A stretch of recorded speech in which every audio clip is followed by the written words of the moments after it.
মাত্রা ঈদ পাইনি, এটা আমার নবীর উম্মতের জন্য আল্লাহ খাস করে স্পেশাল করে উপহার দিয়েছেন। বলুন সুবহানাল্লাহ। তাহলে আমরা কিভাবে পেলাম, কবে থেকে পেলাম, এটা একটু জানবো ইনশাআল্লাহ।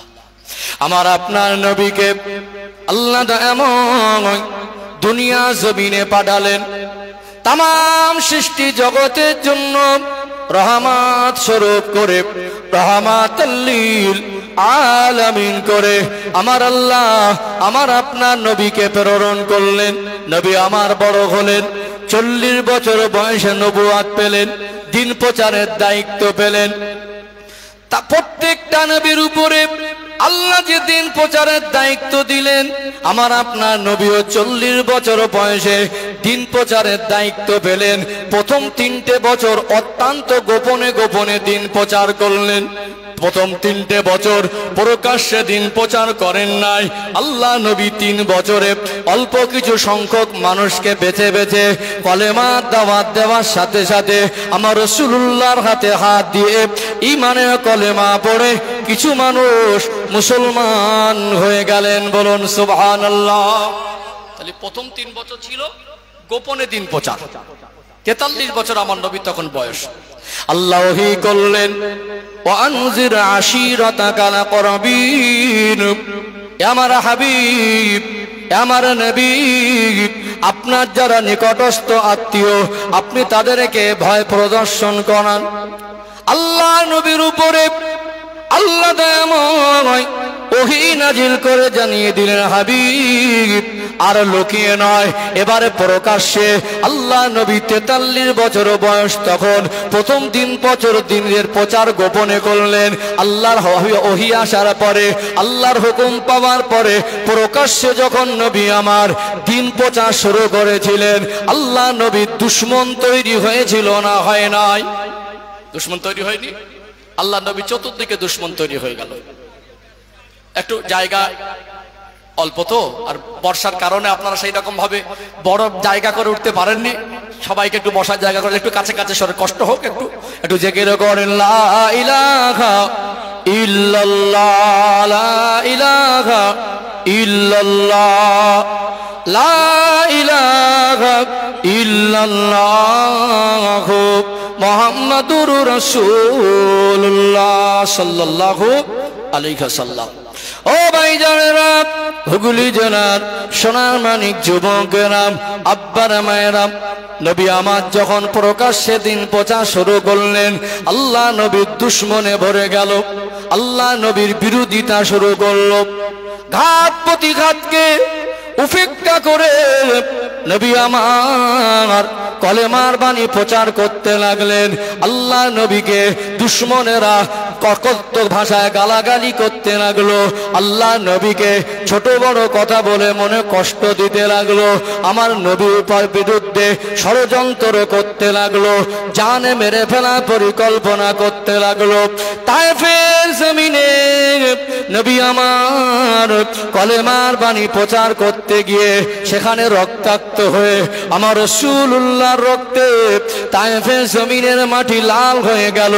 একটা সময় আল্লাহ নবীকে জানে মেরে ফেলা পরিকল্পনা।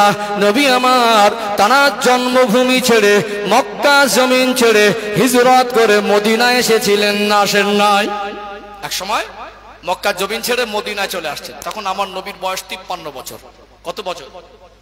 হিজরতের সময় আমার রাসূলের বয়স তখন 53 বছর। 40 বছর বয়সে নবুয়ত পেলেন, 63 বছর হায়াতে জীবন, 13 বছর মক্কায় খেদমত করলেন। তার ভিতরে প্রথম 3 বছর গোপনে ছিল, 10 বছর প্রকাশে। 10 বছরের জীবনটা খুব কষ্টের ছিল, খুব টাফ ছিল।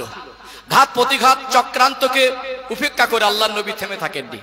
এই 13 বছর একটানা দিন প্রচার করেছেন, মক্কার জমিন অতিবাহিত করেছেন। হিজরতের আগেও ঈদ মুসলমানদের জন্য ছিল না। ঈদের ইতিহাসে ঈদ পাওয়া যায় না। তাহলে মাক্কি জীবনে রাসূল আমার দিন প্রচার 13 বছর করলেন। নবীর তখন 53 বছর বয়স। তখনও ঈদ আমাদের জন্য আল্লাহ দেয় নাই। ঈদের ইতিহাস তুলে ধরছি, বুঝতে পারছেন তো? ঈদ সামনে, ঈদের ইতিহাসটা একটু জানা দরকার আছে। আর ঈদের শিক্ষাটা আমরা নেব ইনশাআল্লাহ। ও ভাইজানেরা, হুগলি জেলার সোনার মানিক যুবকেরা, আব্বারা মায়েরা, আমার আপনার নবী হিজরত করে মদিনা জমিনে চলে গেলেন। মদিনার মানুষ বড় ভাগ্যবান, আমার আপনার নবীকে পেয়ে তারা আমার রাসূলুল্লাহর জন্য তাদের জান মাল, তাদের সর্বস্ব আমার রাসূলুল্লাহর জন্য কুরবান করার জন্য প্রস্তুত হয়ে গেলেন। আমার নবীকে এত ভালোবাসা দিলেন, আমার নবীকে এত ভালোবাসতে লাগলেন, মদিনার মানুষের ভালোবাসা নবী আমার মুগ্ধ হয়ে গেলেন।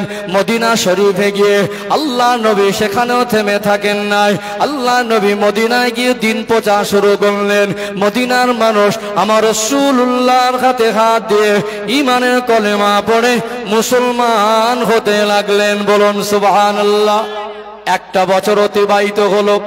মক্কা থেকে আমার নবী হিজরতের পরে যে সমস্ত সাহাবায়ে কেরামেরা মক্কায় ছিলেন, যেহেতু আমার নবী আল্লাহর হুকুমে রাতের অন্ধকারে হিজরত করেছিলেন, সেই জন্য সাহাবায়ে কেরামদেরকে হাজারো বাধা দিলেও সর্বস্ব ত্যাগ করে মক্কা জমিন ছেড়ে একে একে তারাও মদিনায় চলে গেলেন।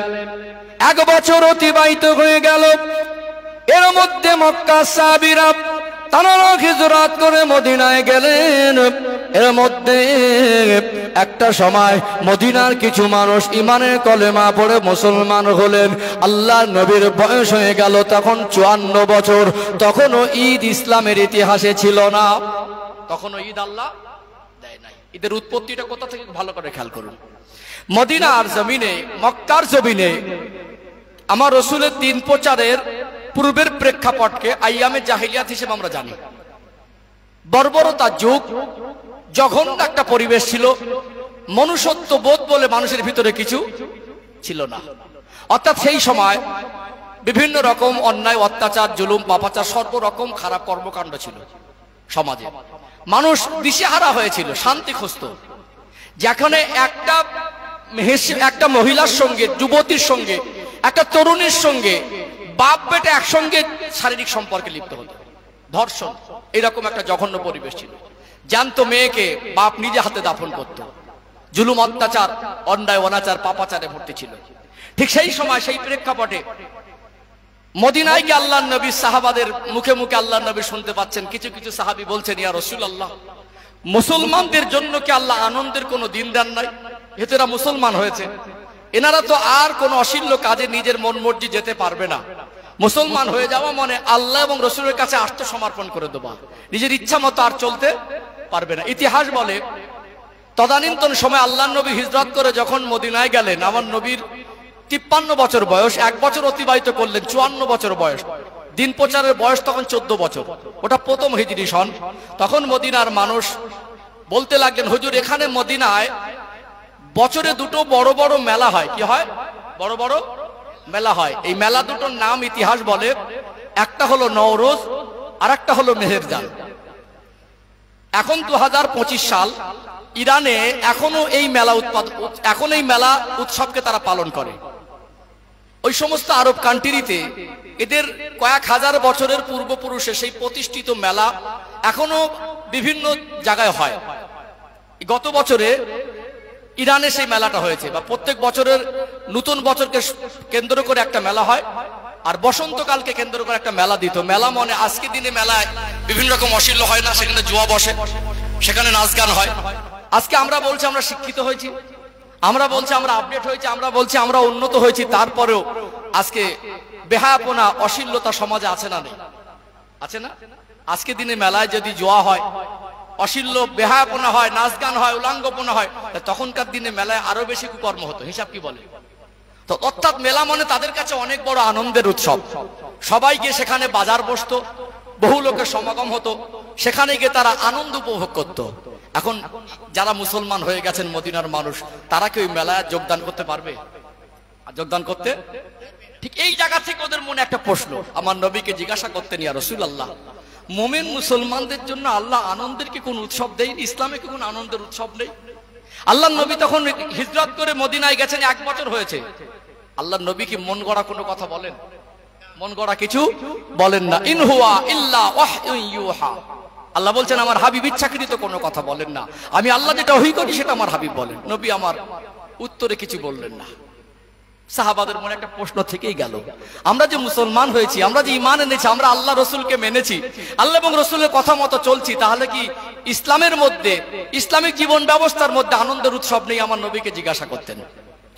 ও ভাইজানেরা, হুগলি জেলার সোনার মানিক যুবকেরা, আব্বারা মায়েরা, প্রথম বছর পার হয়ে গেল, মদিনা একটা বছর অতিবাহিত করলেন। মদিনার মানুষ আমার রাসূলুল্লাহর কিছু কিছু সাহাবারা প্রশ্ন করতেন, যেহেতু তারা ইসলাম গ্রহণের পূর্বে ওই নওরোজার মেহেরজান, ওই দুটো বাৎসরিক মেলা, তাদের পূর্বপুরুষের প্রতিষ্ঠিত অনেক পুরনো মেলা, এই উৎসবে তারা অনেক রকম আনন্দ উপভোগ করত। এখন চিন্তা করতে লাগলো, আমরা তো মুসলমান হয়ে গেছি, আর তো ওই সমস্ত জায়গায় যাওয়া যাবে না, যে কাজ করলে আল্লাহ সন্তুষ্ট হয়, যে কাজ করলে আল্লাহ নারাজ হয়, ওই জায়গায় তো আর যাওয়া যাবে না, হারাম জায়গায় যেতে পারবো না। সেই জায়গা থেকে আমার নবীকে জিজ্ঞাসা করেন, ইয়া রাসূলুল্লাহ, ইয়া হাবিবাল্লাহ, ইসলামে কি কোনো আনন্দের দিন নাই? আল্লাহ নবী যেহেতু আল্লাহর হুকুম ছাড়া কিছু বলতেন না, এক বছর হয়ে গেল, নবী আমার কিছু বললেন না। দ্বিতীয় হিজরি সন, আল্লাহ নবী হিজরত করে মদিনায় যাওয়ার দ্বিতীয় বছরে আমার আল্লাহ কোরআনুল কারীমের আয়াত নাজিল করে মুসলমানদের জন্য আমার আল্লাহ রোজাকে ফরজ করে দিয়েছিলেন। বলুন সুবহানাল্লাহ। যেমন আমার নবী 53 বছর বয়সে হিজরত করলেন, এখানে 13 বছর মক্কায় দিন প্রচার করলেন। মাক্কি জীবনে আল্লাহ রোজা ফরজ করেন না, ঈদও ছিল না। মদিনায় গিয়ে 1 বছর অতিবাহিত করলেন, তখন আল্লাহ রোজাও দেয় না, ঈদও ছিল না। কিন্তু দ্বিতীয় হিজরি সনে আমার আল্লাহ কোরআনুল কারীমের আয়াত নাজিল করে রোজাকে ফরজ করলেন। আর আমার রাসূলের কাছে আল্লাহর ফেরেশতা হযরত জিবরাইল আমিন আলাইহিস সালাম আসলেন, আমার নবীকে বলতে লাগলেন, আসসালাতু ওয়াসসালামু আলাইকা ইয়া রাসূলুল্লাহ, আজ আমি জিবরাইল আপনার উম্মতিদের জন্য একটা বড় খুশির সংবাদ নিয়ে এসেছে। ইয়া রাসূলুল্লাহ, হাবিবাল্লাহ, আল্লাহ আজকে আপনাকে আমাকে আপনার কাছে আপনার উম্মতিদের জন্য একটা খুশির সংবাদ দিয়ে পাঠিয়েছেন। নবী আমার জিজ্ঞাসা করেন, আল্লাহ পাকের ফেরেশতা হযরত জিবরাইল, আমার উম্মতের জন্য আপনি কি খুশির সংবাদ এনেছেন? আল্লাহর ফেরেশতা হযরত জিবরাইল আমিন বলেন, ইয়া রাসূলুল্লাহ, মদিনার কিছু কিছু মানুষ আপনার জিজ্ঞাসা করেন যে মুসলমানদের জন্য কি ইসলামিক জীবন ব্যবস্থার মধ্যে কি আনন্দ উৎসবের কোনো দিন নাই? আপনি আপনার সাহাবাদের জানিয়ে দেন, তারা নওরোজার মেহেরজান অনুষ্ঠানে মেলাতে ছোটবেলা থেকে গিয়ে অভ্যস্ত, তারা সেখানে বিভিন্ন রকম আনন্দ করে। আজকে তারা ঈমান আনার কারণে ওই অশ্লীল জায়গায় আর যেতে পারে না। অর্থাৎ আল্লাহ আপনার উম্মতিদের জন্য ওই নওরোজার মেহেরজানের থেকে আরো উত্তম দুটো দিনকে আমার আল্লাহ উপহার স্বরূপ দিয়েছেন। এই দুটো দিন হলো, একটা হলো ঈদুল ফিতরের দিন, আর একটা হলো ঈদুল আজহার দিন। আল্লাহ দয়াময় আপনার উম্মতিদের জন্য আমার আল্লাহ উপহার স্বরূপ দিয়েছেন। জোরে বলেন না সুবহানাল্লাহ, নারে তাকবীর। ইতিহাস দ্বিতীয় হিজরি সনে আল্লাহ রোজা ফরজ করলেন আর ঈদ উপহার দিলেন। ইতিহাস বলে অন্যান্য নবীর উম্মতের উপরে আল্লাহ রোজা ফরজ করেছিলেন, আমাদের উপর রোজা ফরজ, কিন্তু আমরা যে ঈদ পেয়েছি অন্য কোন নবীর উম্মত ঈদ উৎসব পায়নি। এবং টানা 14 বছর দিন প্রচার করলেন। এই 14 বছরের ব্যবধানে রোজাও ছিল না আর ঈদও ছিল না। তখন আমার নবী মদিনার মানুষকে ডেকে ডেকে বললেন, মদিনাবাসী, তোমরা আমায় জিজ্ঞাসা করো ইসলাম গ্রহণ করেছো, যেহেতু ওই নওরোজার মেহেরজানের মেলা উৎসবে যেতে পারো না, তোমাদের মনে ওই জায়গা থেকে প্রশ্ন হয় আমরা যে মুসলমান হয়েছি আমাদের জন্য কি আল্লাহ আনন্দের কোনো দিন দেয়নি? নবী বললেন, ওই দুটো দিনের থেকে আল্লাহ উত্তম দুটো দিন দিয়েছেন আমার উম্মতের জন্য। একটা হলো ঈদুল আজহা আর একটা হলো ঈদুল ফিতর। কথা কি বুঝতে পারছেন? আমরা কুরবানির ঈদ অনেকে মনে করি, কুরবানির ঈদ বলি না, কুরবানির ঈদ।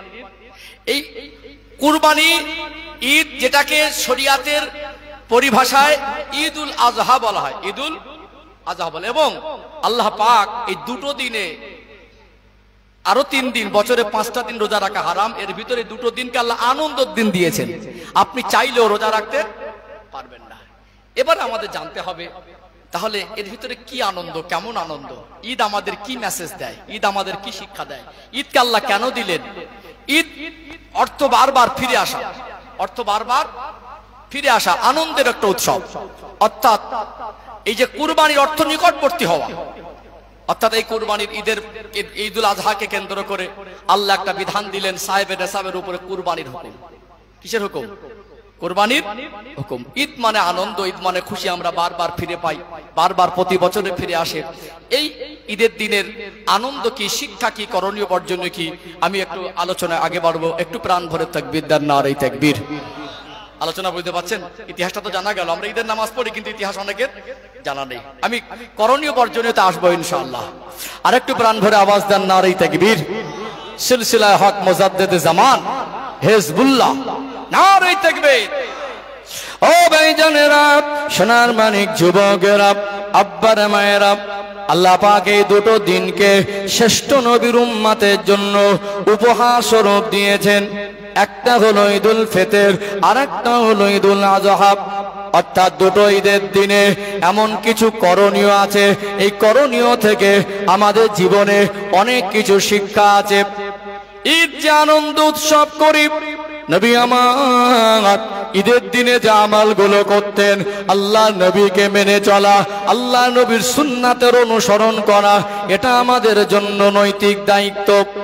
আল্লাহ পাক কোরআনুল কারীমে সূরা আল আহজাবের 21 নম্বর আয়াতে জানিয়ে দেন, পারাও 21 নম্বর, সূরা আল আহজাব এটা 21 নম্বর পারাতে আছে।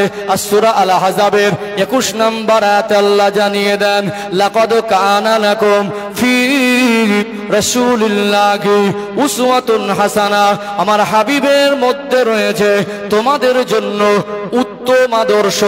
অর্থাৎ আপনি কাকে দেখে দেখে শিখবেন, কার মতো হয়ে চলবেন? আল্লাহ দয়াময় আমার আপনার নবীর যথামতো জীবন যাপন করা, আমার আপনার নবীর আদর্শে আদর্শিত হওয়াটা শরীয়তের মধ্যে শামিল করে দিয়েছেন। বলুন সুবহানাল্লাহ। কোরআনুল কারীমের 28 নম্বর পারা আল্লাহ পাক সূরা আল হাশরের 7 নম্বর আয়াতে জানিয়ে দেন, ওমা আতাকুমুর রাসূলু ফাখুযুহু ওমা নাহাকুম আনহু ফান্তাহু, আমার নবী যেটা তোমাদেরকে আদেশ করেন ওটাকে তোমরা মেনে নাও। ওমা নাহাকুম আনহু ফান্তাহু, আমার নবী যেটা তোমাদের নিষেধ করেন ওটাকেও বর্জন করে দাও। অর্থাৎ আমার রাসূলুল্লাহর কথা মতো জীবন যাপন করাটাও আমার আল্লাহ শরীয়তের মধ্যে শামিল করে দিয়েছেন। ঈদের দিনের আমল যদি আপনাদেরকে তুলে ধরি, এর ভিতরে প্রকৃত আনন্দ কি সেটা স্পষ্ট হয়ে যাবে। যেহেতু ঈদুল ফিতর আমাদের থেকে বিদায় নিয়ে চলে গেছেন, এর পিছনের আলোচনায় বিস্তারিত গেলে একটু বেমানান হবে। যেহেতু আমাদের সামনে ঈদুল আজহা, কুরবানি সংক্রান্ত আলোচনায় একটু আসা দরকার আছে না নেই? আছে না? তারপরেও খুব সংক্ষিপ্ত আকারে যদি বলি, ঈদের দিনের আনন্দটা বোঝাতে গিয়ে, করণীয়টা বোঝাতে গিয়ে আল্লাহ নবীর ঈদের দিনের আমলটা একটু সংক্ষিপ্ত আকারে তুলে ধরা দরকার আছে। আমরা আমাদের সন্তানদেরকে, আমাদের কমিউনিটিকে, আমাদের কওমকে, আমরা মুসলমানদেরকে ঈদের আনন্দ, ঈদের শিক্ষা বোঝাতে না পারার কারণে তারা তাদের প্রকৃত আনন্দ ভুলে গিয়ে, প্রকৃত শিক্ষা ভুলে গিয়ে হারাম পথ বেছে নেয়। ঈদকে কেন্দ্র করে আমাদের যুব সমাজ এই রোজার ঈদের আগে চুল কাটাকে আনন্দ মনে করে। মানে সে চুল কাটা, দাড়ি ছাঁটটা শরীয়তের সঙ্গে কোনো সম্পর্ক নেই। এবং তারা ঘুরতে যাওয়া, বেড়াতে যাওয়া, পার্কে যাওয়া, এটাকে আনন্দ মনে করে। তার মানে শরীয়তের হারাম কাজগুলো তাদের কাছে আনন্দ মনে হচ্ছে। অথচ আমরা তাদেরকে শরীয়তের সঠিক শিক্ষা থেকে মাহরুম করা, বঞ্চিত করার একটা ফল। আল্লাহ নবী সাল্লাল্লাহু আলাইহি সাল্লাম, এই আমি যদি কুরবানির ঈদ বাদ দিয়ে ঈদের ব্যাখ্যা যাই, আনন্দটা স্পষ্ট হবে কিন্তু একটু বেমানান হবে।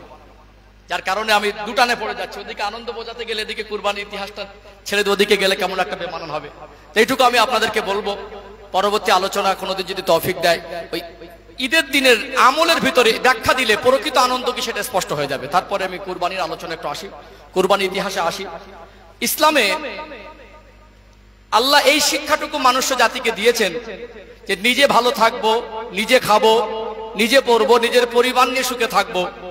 আর আমার প্রতিবেশী, আমার গ্রামবাসী মানুষ, সে কিভাবে থাকবে, কিভাবে চলবে, কিভাবে তার জীবন যাপন হবে, আমার কোনো খোঁজ খবর থাকবে না। এই জীবন ব্যবস্থা ইসলাম আমাদের দেয় নাই। ইসলাম মানুষকে ভালোবাসতে শেখায়, ইসলাম মানুষের সঙ্গে মিল মহব্বত শেখায়, ইসলাম মানুষকে নিয়ে চলতে শেখায়, ইসলাম মানুষকে ঐক্যবদ্ধ হতে শেখায়, ইসলাম মানুষকে মানুষের মধ্যে সম্পর্ক তৈরি করতে শেখায়। আল্লাহ পাক কোরআন শরীফে বলছেন, ওয়াতাসিমু বিহাবলিল্লাহি জামিআন ওয়ালা তাফাররাকু, তোমরা আমার রশ্মিকে মজবুত করে ধরো, একে অপরে বিচ্ছিন্ন হয়ে যেও না। সে আপনার একেবারে প্রাথমিক স্তর থেকে উচ্চ স্তর পর্যন্ত, আপনার পারিবারিক ভাবে যদি আপনার ভিতরে ঐক্যবদ্ধ না থাকে, আপনার প্রতিবেশীর সঙ্গে যদি একটা মিল মহব্বত ঐক্যের বন্ধন না থাকে, আপনার কমিটির মধ্যে যদি মিল মহব্বত না থাকে, আমাদের ভিতরে যত ভাগাভাগি, যত দলাদলি, যত ফিতনা ফাসাদ, সেটা আমাদেরই অনেক রকম ক্ষতির কারণ হয়ে দাঁড়ায়। কথা কি বুঝতে পেরেছেন? এই জন্য আমাদেরকে সব সময় ইসলাম ঐক্যবদ্ধ হতে শেখায়। সম্মানিত ভাইয়েরা, তো এই ঈদের ভিতরে, কুরবানির ঈদের ভিতরে আমাদের শিক্ষা আছে। আমি কুরবানি সংক্রান্ত কিছু আলোচনা করি। ঈদের দিনের আমলটা এখানে আনন্দ বিষয়টা একটু ক্লিয়ার করবো। আসলে কুরবানিটাকে ধরে আগে বাড়ি, তাহলে আরেকটু আলোচনা বুঝতে সুবিধা হবে ইনশাআল্লাহ। ও ভাইজানেরা, সোনার মানিক যুবকেরা, আব্বারা মায়েরা, যেহেতু জিলহজ মাসের প্রথম 10 দিনের আমল সম্পর্কে আমি ওয়াজের প্রাথমিক পর্যায়ে আপনাদেরকে কিছুটা অবগত করেছি। আর একটু আপনাদেরকে আগে কিছু এই 10 দিনের আমল সম্পর্কে 2-4টে কথা বলি। অর্থাৎ এখানে ঈদের দিনকে কেন্দ্র করে আমার আল্লাহ সাহেবে নেশাব ধনী ব্যক্তিদের উপরে আমার আল্লাহ কুরবানির আদেশ করেছেন। কোরআনুল কারীমে আমার আল্লাহ দুনিয়ার বুকে এখানে পরিষ্কার করে বোঝাতে গেলে কোরআনুল কারীমের 2টো আয়াত তুলে ব্যাখ্যা দিলে সহজ হয়ে যাবে।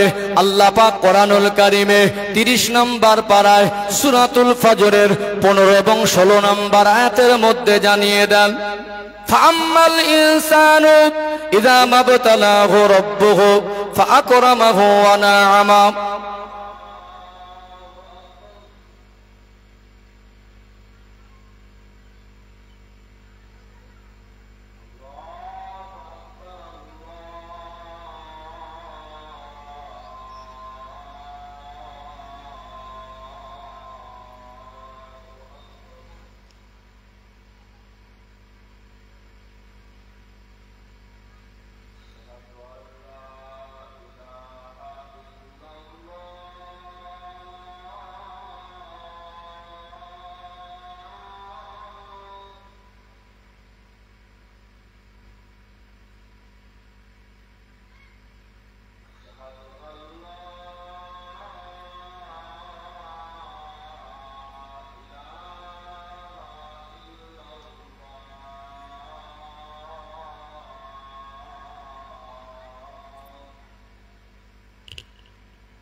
दुरूद शरीफ अल्लाहुम्मा सल्ली अला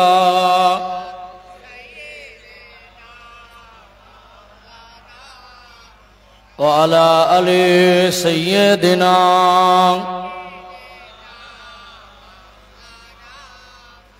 ও ভাইজানেরা, হুগলি জেলার সোনার মানিক যুবকেরা, আব্বারা মায়েরা, যেহেতু কুরবানির বিষয় একটু আপনাদের অবগত করানোর জন্য একটু সংক্ষেপে আলোকপাত করি। কোরআনুল কারীমের 30 নম্বর পারা, সূরার নাম হলো সূরাতুল ফাজর, 15 এবং 16 নম্বর আয়াত। আল্লাহ দয়াময় স্পষ্ট করে জানিয়ে দিলেন, ফাআম্মাল ইনসানু ইযা মাবতালাহু রাব্বুহু ফাআকরামাহু ওয়া নাআমা ফায়াকুলু রাব্বি আকরামান। আমি আল্লাহ মানুষকে যখন পরীক্ষা করার জন্য মাল সম্পদ দেই, ওই মানুষটা বলে আল্লাহ আমার প্রতি অনুগ্রহ দয়া করেছে, অথচ মানুষ বলে না যে আল্লাহ আমাকে পরীক্ষা করার জন্য দিয়েছে। দেখবেন দুনিয়ায় মানুষ, আল্লাহ কিছু মানুষকে ধনী করেছেন না করেন নাই? মাল সম্পদ দিয়ে আল্লাহ অর্থশালী করেছেন। আপনি ধনী মানুষ, পয়সাওয়ালা মানুষ, অর্থশালী মানুষের পাশে বসবেন। অধিকাংশ মানুষ বলে আল্লাহ আমাকে অনেক কিছু দিয়েছে। কজন মানুষের মুখ থেকে শুনেছেন আমার এই চেয়ার, আমার এই পদরাজত্ব, আমার এই নেতৃত্ব, আমার এই ক্ষমতা, আমার এই অর্থ, আমার এই সম্মান আল্লাহ পরীক্ষা করার জন্য দিয়েছেন? এই কথা কজন বলে? এই কথা কেউ বলে না। কিন্তু একটু পয়সাওয়ালা মানুষের কাছে বসলে বলে আল্লাহ আমাকে অনেক দিয়েছে, কিন্তু মানুষ বলতে চায় না যে আল্লাহ আমাকে পরীক্ষা করার জন্য দিয়েছে। অথচ আল্লাহ বলছেন, ফাআম্মাল ইনসানু ইযা মাবতালাহু রাব্বুহু ফাআকরামাহু ওয়া নাআমা। আমি যখন মানুষকে পরীক্ষা করার জন্য অর্থ সম্পদ দেই, সে বলে আল্লাহ আমার প্রতি, ফায়াকুলু রাব্বি আকরামান, সে বলে আল্লাহ আমার প্রতি অনুগ্রহ করেছে, দয়া করেছে, আল্লাহ আমাকে অনেক কিছু দিয়েছে। তার মানে অর্থ সম্পদ আল্লাহ দিয়েছে কিসের জন্য? পরীক্ষা করার জন্য। কোরআনুল কারীমে সূরাতুল ফাজরের 16 নম্বর আয়াত আল্লাহ জানিয়ে দেন, ওয়া আম্মা ইযা মাবতালাহু ফাকাদারা আলাইহি রিজকাহু ফায়াকুলু রাব্বি আহানান। যখন আমি আল্লাহ মানুষকে পরীক্ষার জন্য তার রিজিক সংকীর্ণ করে দেই, অর্থাৎ অভাবনাটনে ফেলে দেই, এর ভিতরে অনেক মানুষ শরীয়তের জ্ঞান না থাকার কারণে অনেক খারাপ মন্তব্য করে। তখন কিছু কিছু মানুষ বলে আল্লাহ আমাকে গরিব করে রেখেছে। আল্লাহ এটাই বলছেন, ওয়া আম্মা ইযা মাবতালাহু ফাকাদারা আলাইহি রিজকাহু ফায়াকুলু রাব্বি আহানান। যখন আমি আল্লাহ পরীক্ষা করার জন্য মানুষের রিজিককে সংকীর্ণ করে দেই, তখন মানুষ বলে আল্লাহ আমাকে হেয় করেছে। আসলে আল্লাহ রহমতের ভান্ডারে, আল্লাহর খাজানায় মালের কমি নেই। আমার আল্লাহ দয়াময়, তিনি যদি মনে করতেন পৃথিবীর প্রত্যেকটা মানুষকে crore crore million billion trillion ডলারের মালিক বানিয়ে দিতে পারতেন। আল্লাহ কাউকে যদি অর্থ সম্পদ সম্মান দেন, সেটাও যেমন পরীক্ষার। আল্লাহ কাউকে যদি অভাবে রাখেন, সেটাও আল্লাহর পরীক্ষা। অর্থাৎ ধনীদের উপরে আল্লাহ যেমন অর্থ সম্পদ দিয়ে পরীক্ষা নিচ্ছেন, ইসলামের মূল বিধানের ভিতরে তাদের উপরে আল্লাহর হুকুমও বেশি আছে না নেই? সাহেবে নেশাব ব্যক্তির উপরে আল্লাহ দয়াময় হজ, যাকাত আর কুরবানি, এই 3টে আদেশ বেশি করে দিয়েছে না দেয় নাই?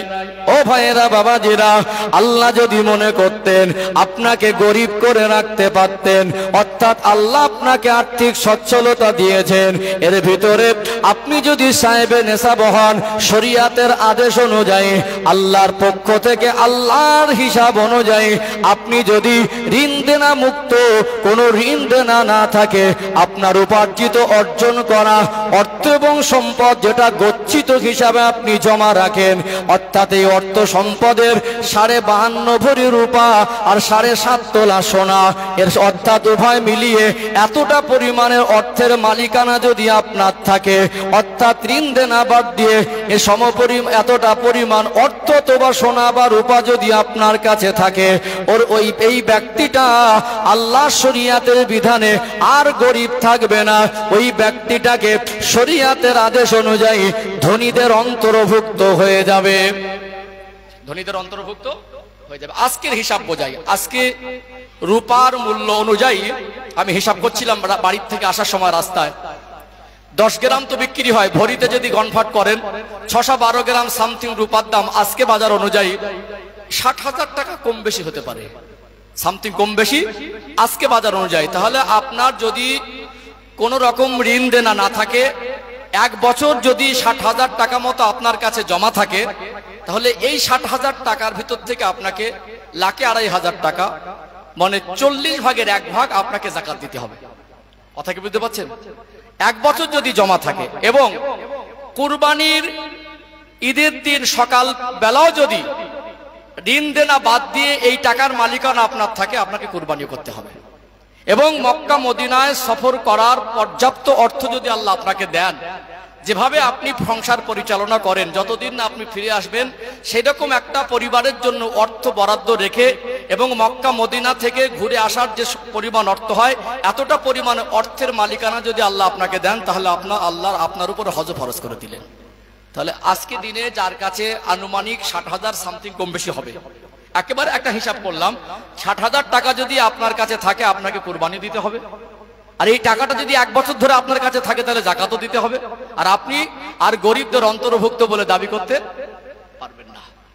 ও ভাইজানেরা, সোনার মানিক যুবকেরা, আব্বারা মায়েরা, বর্তমান সময়ে আমরা আমাদের কমকে ইসলাম বোঝাতে না পারার কারণে আমরা যারা বাবা মা পারিবারিকভাবে আমরা আমাদের সন্তানদেরকে ইসলামের শিক্ষা থেকে বঞ্চিত করার কারণে আজ প্রত্যেকটা মহল্লায়, প্রত্যেকটা পাড়ায় পাড়ায় অধিকাংশ মানুষের কাছে এতটা পরিমাণ অর্থ, প্রায় বাড়িতে 60,000 টাকারও বেশি আছে না নেই?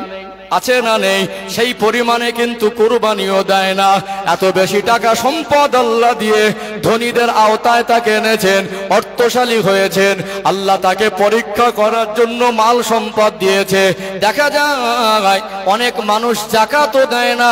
বর্তমান সময়ে বহু মানুষের উপরে হজ ফরজ হয়ে গেছে, 10 বার হজ করার মতো আল্লাহ সামর্থ্য দিয়েছে, হজেও যায় না।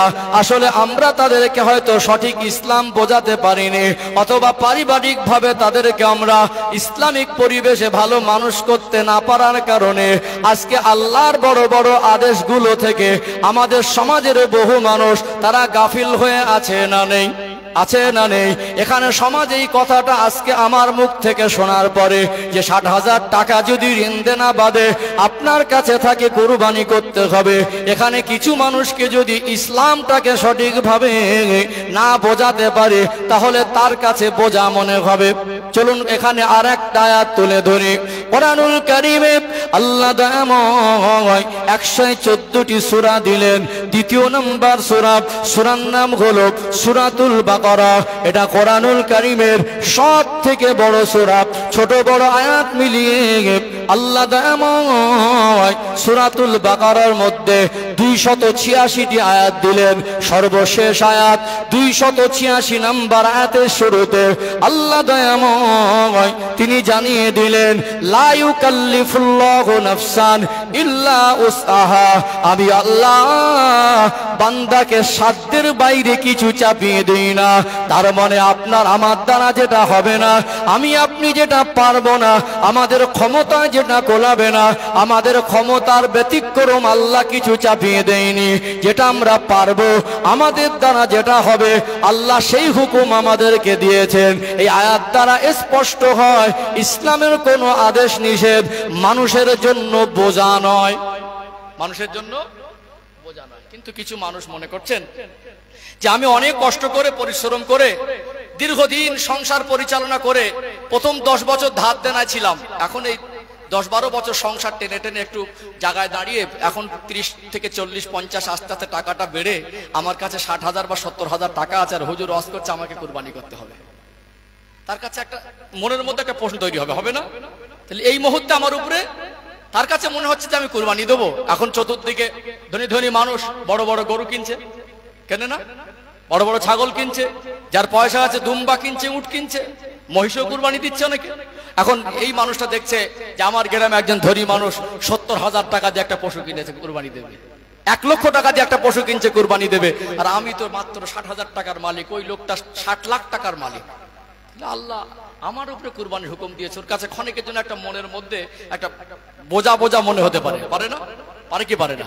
ভালো করে বুঝবেন, আল্লাহ ইসলামটাকে কারোর জন্য বোঝা করে দেয়নি, বরং আপনি শুকরিয়া আদায় করেন, আপনাকে মানুষের কাছে হাত পেতে চলতে হয় না, বরং আপনি শুকরিয়া আদায় করেন আল্লাহ আপনাকে ঋণ দেনায় ফেলে রাখিনি, আপনি ঋণ মুক্ত জীবনে পরিবার নিয়ে হেসে খেলে খাচ্ছেন, তারপরে 60,000 টাকা আছে, আপনি কেন সংকীর্ণ মনে হবেন?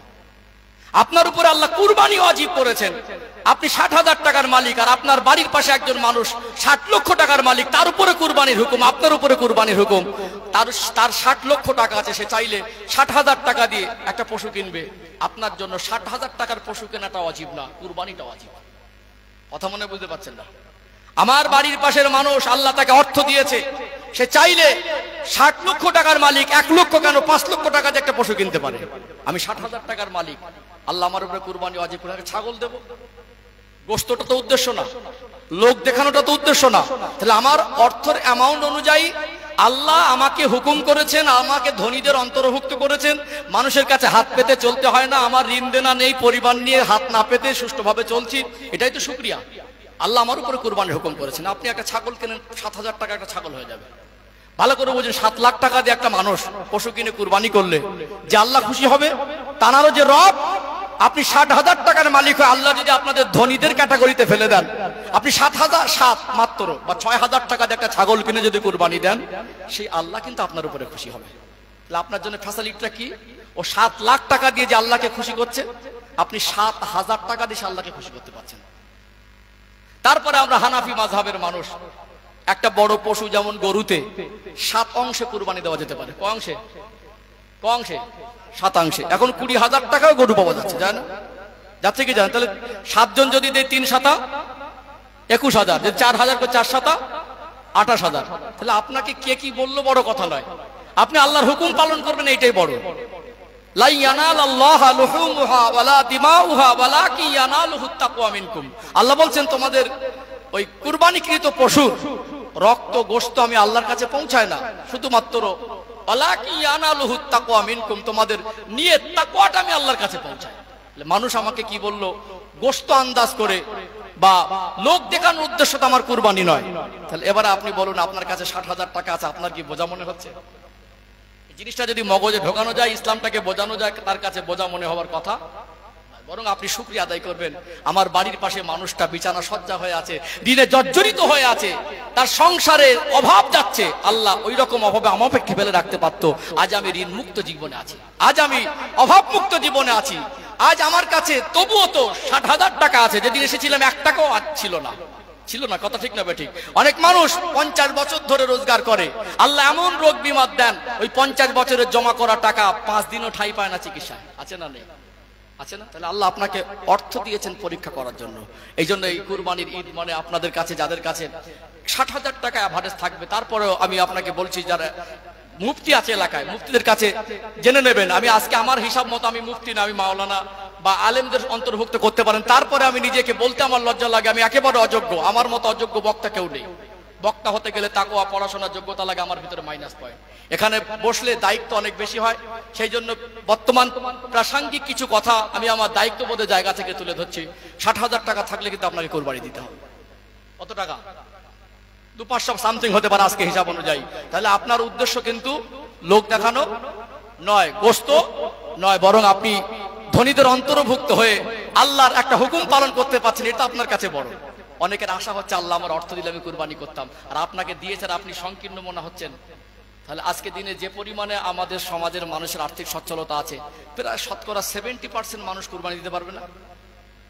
হ্যাঁ, 100 জনের 70 কমের উপরে বলছি, খুব নিম্ন যদি হয় 100-র মধ্যে 70 থেকে 80 জন নাই বা ধরলাম, 10 জনের মধ্যে 7 জনের উপরে কুরবানির হুকুম হয়ে, কিন্তু দিচ্ছে এখন 3 জন বা 4 জন। তাহলে আমরা আল্লাহর হুকুমের কিন্তু সীমা লঙ্ঘন করছি। কথা কি বুঝতে পারছেন? এখানে গরিবদের একটা কথা বলি, যেহেতু আয়াতটা তুলে ধরেছি, আম্মা ইযা মাবতালাহু ফাকাদারা আলাইহি রিজকা ফায়াকুলু রাব্বি হানান। আল্লাহ কাউকে পরীক্ষা করার জন্য যখন অভাব অনটনে ফেলে রাখে, আল্লাহ যখন তাকে পরীক্ষা করার জন্য দুঃখে কষ্টে ফেলে রাখে, রিজিককে সংকীর্ণ করে দেয়, সে বলে আল্লাহ আমার প্রতি হেয় করেছে। যেমন ধনীদের উপর ওটা পরীক্ষা, অভাব মুক্ত করে আল্লাহ তাকে অর্থ দিয়েছে, কুরবানি করতে হবে, জাকাত দিতে হবে, হজ করতে হবে, ঠিক তেমনি গরিবের জন্য অভাবটা পরীক্ষার। এই পরীক্ষা যাতে উত্তীর্ণ হতে পারে তারও কিছু পন্থা আমাকে কিন্তু বলে দেওয়া দরকার আছে, আছে না নেই? আছে না? ও ভাইজানেরা, সোনার মানিক যুবকেরা, আব্বারা মায়েরা, আল্লাহ পাক দুনিয়ায় পাঠিয়েছেন পরীক্ষা করার জন্য। আয়াতটা আরেকবার আপনাদের মনে করিয়ে দেই। কোরআনুল কারীমের 29 পারা শুরুতে সূরাতুল মুলক 2 নম্বর আয়াত আল্লাহ জানিয়ে দেন, আল্লাযী খালাকাল মাউতা ওয়াল হায়াতা লিয়াবলুয়াকুম আইয়ুকুম আহসানু আমালা। আমি আল্লাহ হায়াত আর মওত সৃষ্টি করেছি, মানুষ কতটুকু নেক কাজ করে আসতে পারে। অর্থাৎ দুনিয়াতে আমার আপনার হায়াত আর মওত আল্লাহ এই জন্য তৈরি করেছেন, আমরা কতটুকু নেক কাজ করে আল্লাহ সন্তুষ্ট অর্জন করতে পারে। আল্লাহ যদি অভাবে রাখেন, মন খারাপের কিছু নেই। আমার আপনার নবী, দয়ার নবী, মায়ের নবীকে আমার আল্লাহ সৃষ্টি জগতের মধ্যে তানাকে শ্রেষ্ঠ করেছেন। আল্লাহ তানাকে সৃষ্টি জগতের মধ্যে সব থেকে বেশি সম্মানিত করেছেন। আমার আপনার নবী, দয়ার নবীকে আল্লাহ সব থেকে বেশি ভালোবাসেন। সেই নবী আমার, তিনি যদি মনে করতেন ভোগ বিলাসে জীবন যাপন করতে পারতেন, আল্লাহ নবী হুজুর আমার তিনি নিজে তো গরিবী জীবন বেছে নিয়েছিলেন। অর্থাৎ কেউ যদি আর্থিকভাবে কষ্টে থাকেন, অভাবে থাকেন, দুঃখে থাকেন, আপনার দুঃখ করার কিছু নেই। আমার রাসূল তো তিনি নিজে গরিবী জীবন বেছে নিয়েছিলেন। আল্লাহর নবী হুজুর আমার সোনা জবানে বললেন, আমি রাসূলুল্লাহ নিজে গরিবী জীবন বেছে নিয়েছি, আর আমি গরিব উম্মাতিদের সঙ্গে হাসরের ময়দানে উঠতে চাই। নবী আমার জানিয়ে দিলেন, মাল যদি কম হয় হিসাব কম হবে, মাল যদি বেশি হয় হিসাব বেশি হবে। দুনিয়ায় কোনো মানুষ অভাব অনটনে দুঃখ কষ্টে থেকে যদি আল্লাহর শুকরিয়া আদায় করে আল্লাহর হুকুম পালন করে চলতে পারে, আল্লাহ নবী জানিয়ে দিলেন ধনীদের থেকে গরিব মানুষগুলো যদি দুনিয়ায় আল্লাহর পরীক্ষা উত্তীর্ণ হতে পারে, আমার আল্লাহ হাসরের ময়দানে ধনীদের থেকে 500 বছর আগে গরিবদেরকে আল্লাহ জান্নাত নসিব করে দেবে। জোরে বলুন সুবহানাল্লাহ। আল্লাহর নবীকে আল্লাহ দয়াময় তিনি এত বেশি ভালোবাসতেন। নবী আমার তিনি ছিলেন মুস্তাজাবুদ দাওয়া। আল্লাহ নবী যেটা দোয়া করতেন ওটা আল্লাহ কবুল করতেন। আমার নবী যদি শুধু একবার জবান থেকে বলতেন আল্লাহ আমাকে মাল সম্পদ দেন, আমার রাসূলের কথাকে আল্লাহ ফেরাতেন না। নবী আমার সফর থেকে ফিরলেন, আম্মা জান হযরত আয়েশা সিদ্দিকা রাদিয়াল্লাহু আনহার হুজরা মোবারকের সামনে সালাম দিলেন। আম্মা জান সালামের জবাব দিয়ে দরওয়াজা খুলে দিলেন।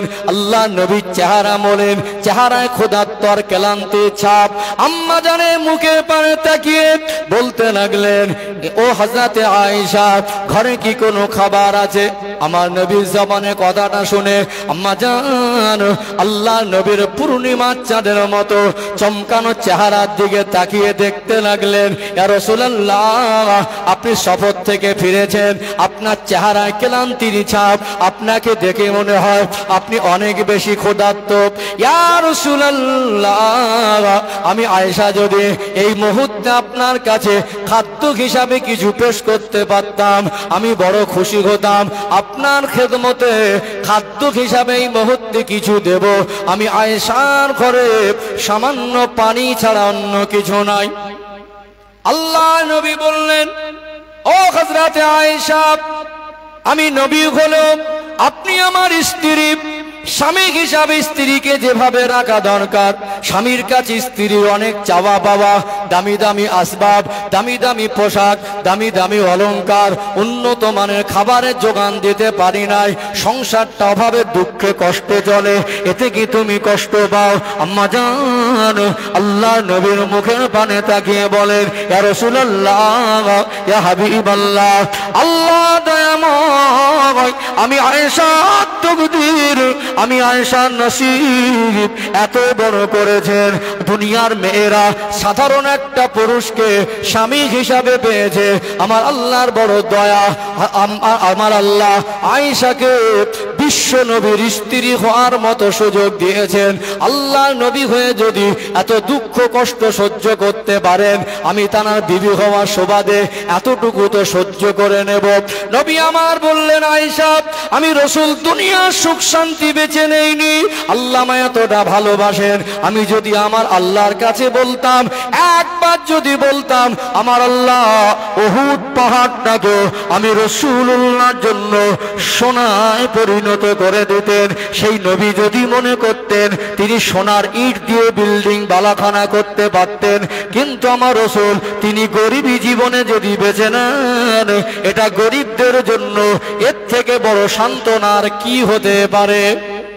এর থেকে বড় সান্ত্বনার কি হতে পারে? অর্থাৎ দুনিয়ায় আপনি অর্থশালী, আপনিও আল্লাহর কাছে পরীক্ষা দিচ্ছেন, আর একজন গরিব তিনিও আল্লাহর কাছে পরীক্ষা দিচ্ছেন। এখানে মানুষের ভিতরে ভেদাভেদ নেই। আল্লাহ পৃথিবীতে যত ইবাদত দিলেন, আফজালুল ইবাদাতি ইবাদাতুস সালাহ, শ্রেষ্ঠ ইবাদত হলো নামাজ। নামাজের ভিতরে শ্রেষ্ঠ শিক্ষাগুলো আছে। আমরা মসজিদে যাই, শ্রেষ্ঠ শিক্ষা নিয়ে বেরোতে পারিনি। দুনিয়ার মানুষের চোখে অর্থশালী, দুনিয়ার মানুষের চোখে ধনী, অর্থ সম্পদে আপনি গিয়ে দেখবেন পৃথিবীর সেরা ধনী মানুষও যদি মসজিদে প্রবেশ করে, আর পৃথিবীর সব থেকে গরিব মানুষরা যদি সামনের কাতারে দাঁড়ায়, বলুন ওই ধনী মানুষটা গিয়েও গরিব বলে পেছনে টেনে দিতে পারবে? দিতে পারবে। তাহলে আল্লাহ শিক্ষা দিচ্ছে শ্রেষ্ঠ ইবাদত নামাজ। নামাজের যে জায়গা তৈরি করি, শ্রেষ্ঠ ঘর পৃথিবীর মধ্যে, নবী বলছেন সব থেকে উৎকৃষ্ট জায়গা মসজিদ। শ্রেষ্ঠ ইবাদতের মধ্যে শ্রেষ্ঠ শিক্ষাগুলো আল্লাহ রেখেছেন। ওখানে কোনো ধনী গরিবের পার্থক্যর অপশন নেই। আপনি যতই বড় ধনী হন, আপনার পাশে একটা গরিব মানুষ দাঁড়িয়েছে, তাকে সরিয়ে দিতে পারবেন? কাতার আলাদা করার জায়গা, তাহলে ওখানে গিয়ে কোনো পার্থক্য করা যাবে না। যতই বড় পয়সাওয়ালা হন, ধনী হন, চাকরিওয়ালা হন, ডিগ্রিওয়ালা হন, আপনি মরে গেলে আপনার যেমন কাপড়ে কাফন দেওয়া হবে, আপনার জন্য যেমন বিধান, একজন গরিব মানুষের জন্য তেমন বিধান। আপনার কবরেও সামান্য জাররা বিছানা থাকবে না, আর গরিবের কবরের সামান্য জাররা কোনো বিছানার কোনো অপশন নেই। তাহলে আমরা দুনিয়ায় ক্ষণিকের জন্য টাকা পেয়ে, মাল পেয়ে, অর্থ পেয়ে, সম্পদ পেয়ে অহংকারী হয়ে যায়, গরিবদের ঘৃণা করি।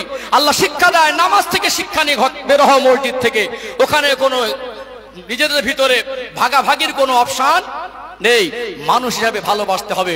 ও পরীক্ষা দিচ্ছে, তুমিও পরীক্ষা দিচ্ছ। ধনীরা অর্থ পেয়ে কি হয়, টাকাকে মনে করে আমার টাকা, মনে করে আমার সম্পদ, মনে করে আমার মাল, আমার জমি। আল্লাহ বলে, বান্দা 500 বছর আগে জমিটা তোমার দখলে আছে, কার কাছে ছিল তুমি জানো না। তুমি মারা যাবার পরে 200 বছর যদি আল্লাহ কিয়ামত না দেয়, কি 500 বছর কার কাছে যাবে সেটাও তোমার জানে। তুমি ক্ষণিকের জন্য আমানতদার।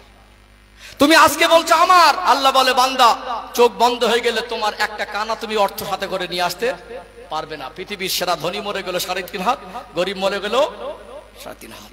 অর্থাৎ এটা আল্লাহ পরীক্ষার জন্য দিয়েছেন। আমরা কি করি, কিছু মানুষ পয়সা হয়ে গেলে গরিবকে মানুষ মনে করি না। কিছু মানুষ পয়সা হলে গরিবের দিকে নাক মুখ ছিটকায়। কিছু মানুষের পয়সা হয়ে গেলে গরিবদেরকে অবহেলা করে, মানুষে মনে করে না। আজকে সমাজের কয়েকটা চিত্র খুব সংক্ষিপ্ত আকারে বলি, যেহেতু সবরে সারির মজলিস, এখানে বেশি আক্রমণাত্মক কথা আমি আনবো না, পরিবেশ পরিস্থিতি সবাই বোঝেন। এখন দেখবেন একটা বাড়ির পাশে কোনো অনুষ্ঠান হলে অনেক সময় এই গরিব মানুষ প্রতিবেশীকে বাদ দিয়ে দূর দূরান্ত থেকে ধনী ক্যাটাগরির মানুষ দাওয়াত পায় না। এখন তো আবার আমরা সামাজিকতায় আমাদের ধর্মীয় আদর্শ বাদ দিয়ে ভিন্ন ধর্মাবলম্বীদের কালচারে আকৃষ্ট হয়ে ফ্যাশন আর মডার্নিটি দেখা থেকে আমাদের ঘরে ঘরে হারাম ঢুকেছে। এখন ছেলের জন্মদিনের অনুষ্ঠান পয়সা হয়েছে, মেয়ের জন্মদিনের অনুষ্ঠান, আবার অ্যানিভার্সারি ডে মানে বিবাহ বার্ষিকী, বুঝতে পারছেন না, একেবারে নতুন করে বিবাহ বার্ষিকী, তাতে অনুষ্ঠান। অথচ বাড়ির পাশে গরিব মানুষটাকে দাওয়াত না করে দূর দূরান্ত থেকে ছেলের বিয়েতে, মেয়ের বিয়েতে দাওয়াত করে, হচ্ছে না? তাহলে গরিব বলে অবহেলা করে।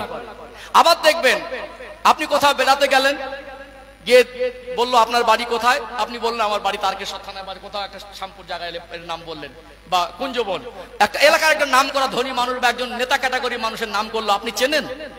ও তো আমাদের আত্মীয় হয়, বন্ধুত্ব, ভালো সম্পর্ক, চাচাতো ভাই খালাতো ভাই না হলে পাতিয়ে নেয়, একসঙ্গে ওটা বসা ভালো সম্পর্ক আছে। একজন গরিব মানুষের নাম করবেন, রক্তের সম্পর্ক হলেও মনে করছে চেনা চেনা লাগছে, মানে নাম করা মানুষ, পয়সাওয়ালা মানুষ, তাকে খালাতো ভাই, মামাতো ভাই, ফুফাতো ভাই না হলেও পাতিয়ে নেয়, ওর সঙ্গে আমার সম্পর্ক আছে। আর একটা গরিব মানুষ যদি হয়, নামাজি হয়, পরেশগার হয়, দিনদার হয়, তাকে মানুষ পরিচয় দিতে। এখানে আমরা কিছু মানুষ আমাদের কর্মকাণ্ড দিয়ে ধনী গরিব পার্থক্য করেছে। ইসলামে কোনো পার্থক্যের অপশন নেই। অর্থাৎ তারপর এখানে আমরা ধনী হিসাবে গরিবদেরকে ম্যাক্সিমাম জায়গায় আজকে একটা মানুষ যদি হালাল রুজি উপার্জন করে, 5 ওয়াক্ত নামাজ পড়ে, সৎ পথে চলে, মসজিদ মাদ্রাসার কমিটিতে ভালো ভালো জায়গায়, তাদের কোনো গরিব বলে স্থান নেই। 5 ওয়াক্ত নামাজ কখন পড়ে ঠিকানা নেই, কবে উজু করেছিল মনে নেই, দাড়ি চাচে, একটা সময় গিয়ে মদ পান করলো, এখন ধর্মীয় প্রতিষ্ঠানে তারা কমিটিতে বড় বড় পোস্টে আছে না নেই? আছে না? তাহলে আমরা এখানে পার্থক্য করে দিচ্ছি কি দিই না? সম্মানিত ভাইয়েরা, ভাবতে অবাক লাগে।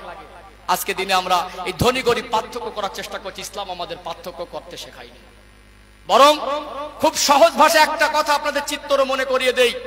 আপনার প্রতিবেশী, আমি রবিউল ইসলাম হুজুর হিসাবে এখানে বসেছি, আমি যতটা আপন, আপনার প্রতিবেশী তার থেকে বেশি আপন। এই গ্রামে একটা মাইয়েত হয়ে গেলে আমাকে পাবেন না, আপনার প্রতিবেশী সেদিন কিন্তু এলাকায় শোকের ছায়া নামে আসবে, সেদিন ভারাক্রান্ত হৃদয় নিয়ে তার অন্তর কাঁদবে, চোখের পানি ফেলে আপনার জন্য মাগফিরাতের দোয়াটা দেবে কি দেবে না? আপনি বলুন, আপনি যাদেরকে বন্ধ করেছেন, এখন যারা পয় সবাইকে এক পাল্লা তুলছে না। আমার ভাই যে ইন্তজামটা করেছেন আজকে এখানে, অত্যন্ত খুশি। তিনি পার্সোনাল ভাবে, পারিবারিক ভাবে খাওয়া দাওয়ার অনুষ্ঠান না করে সাথে সাথে আনুষ্ঠানিক ভাবে একটা দোয়ার মজলিস করেছেন। এখানে আমরা সবাই গ্রামবাসী প্রতিবেশী এসে বসেছি। এর ভিতরে একটা ভালো আমল জীবিত হচ্ছে, এর দ্বারা এলাকার মানুষ উপকৃত হবে, এর দ্বারা আমাদের ঈমান আমলের উন্নতি হবে, এর দ্বারা আমাদের গ্রামবাসী প্রতিবেশী, আমার কম কবর জগতে যারা গেছেন তারাও উপকৃত হবে ইনশাআল্লাহ। অর্থাৎ এই মজলিসকে আল্লাহ কবুল করেন, বলেন আল্লাহুম্মা আমিন। আজকে দেখা যায় কিছু মানুষ গরিবদেরকে অবহেলা করে সরিয়ে রাখলেও, আপনি বলুন তো, একটা মানুষ যদি মারা যায়, কটা মানুষ, ধনী মানুষ, চাকরিজীবী মানুষ, পয়সাওয়ালা মানুষ কবর খোঁড়ার কাজ করে? কথা কি বুঝতে পারছেন? কবর খোঁড়ার কাজ কটা ধনী মানুষ করে? ধনী মানুষদের দেখা যায় না। আশ্চর্য হয়ে যাবেন, একটা মানুষ মাইয়েত হয়ে গেলে বর্ষাকালে ঘিজঘিজে বৃষ্টিতে এমন সময় দেখা যায় মানুষটা সব ছিল, বৃষ্টি এসে গেছে, একটা তিরপল চাপা দিয়ে ফাঁকা ময়দানে খাটিয়াটা রেখে সবাই পানিতে ভিজে যাবার ভয় একটা 10 মিনিট দাঁড়ানো একটা জায়গায় তার সাহারা খুঁজে নেয়, কিন্তু মাইয়ের টাকাই পড়ে থাকে না। এখন নাম করা ধনী ধনী বন্ধু, এখন তো সব আপডেট শুটবুট, এখন সব শুটবুট।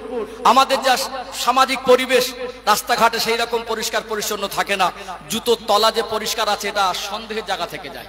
জানাজার নামাজ পড়বেন, আমাদের পরিবেশে রাস্তাঘাটের যা পরিষ্কার পরিচ্ছন্নতার যা অবস্থা, জুতো খুলে দাঁড়ানোটা উত্তম। কারণ জুতোর তলায় যদি ময়লা না লেগে থাকে, মাসালা অনুযায়ী জুতো পরলেও জানাজা নামাজ হয়ে যাবে। আর যদি সন্দেহ থাকে, জুতো খুলে দাঁড়াবেন, খুলে দাঁড়ানোটা উত্তম। এখন এই ঘিজঘিজে বৃষ্টি হয়ে গেলে, একটু কাদা হয়ে গেলে, মোজা আর বুট জুতো পরে থাকলে খোলা একটু অসুবিধা না?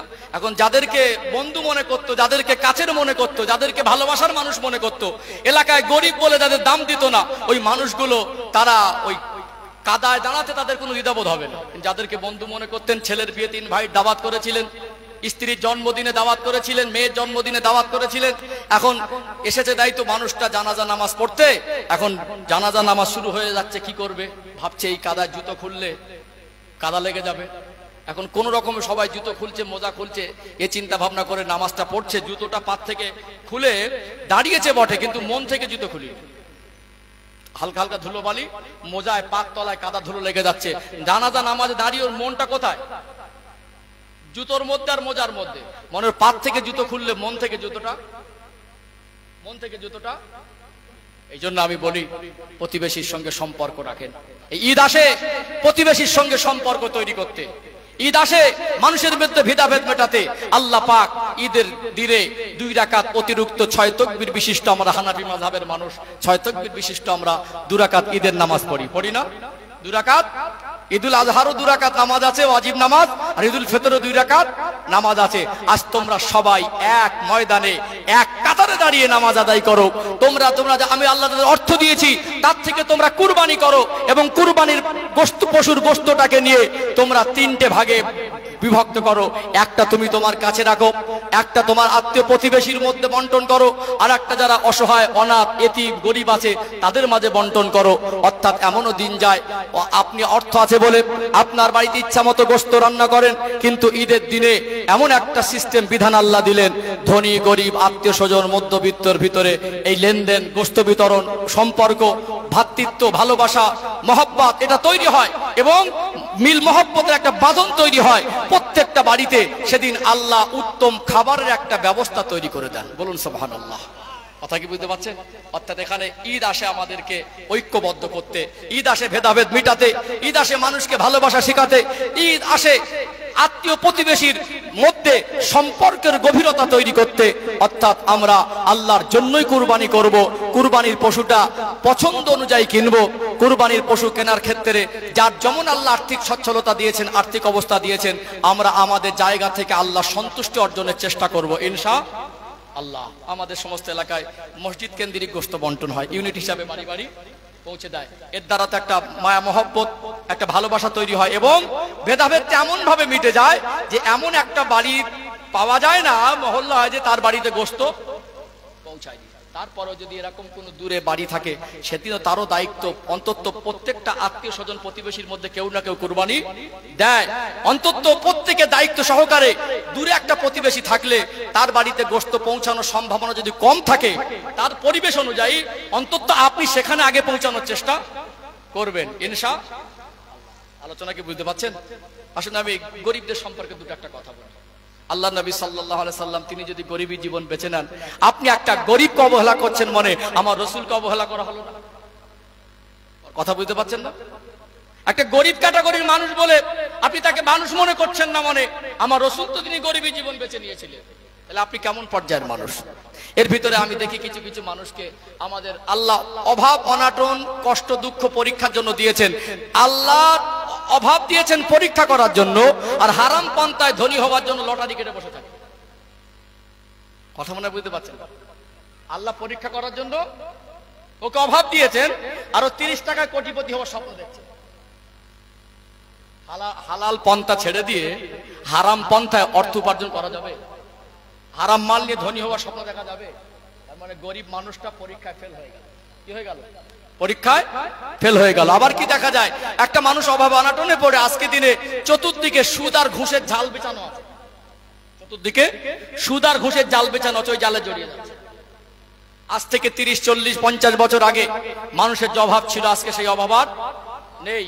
এমনও দিন গেছে, সকাল হয়েছে, রাতের বেলা বাচ্চাদেরকে দুমুঠো ভালো খাবার দিতে পারিনি, সকালবেলা চোখ মুখ ছলছল করছে ক্ষুধার্ত অবস্থায়।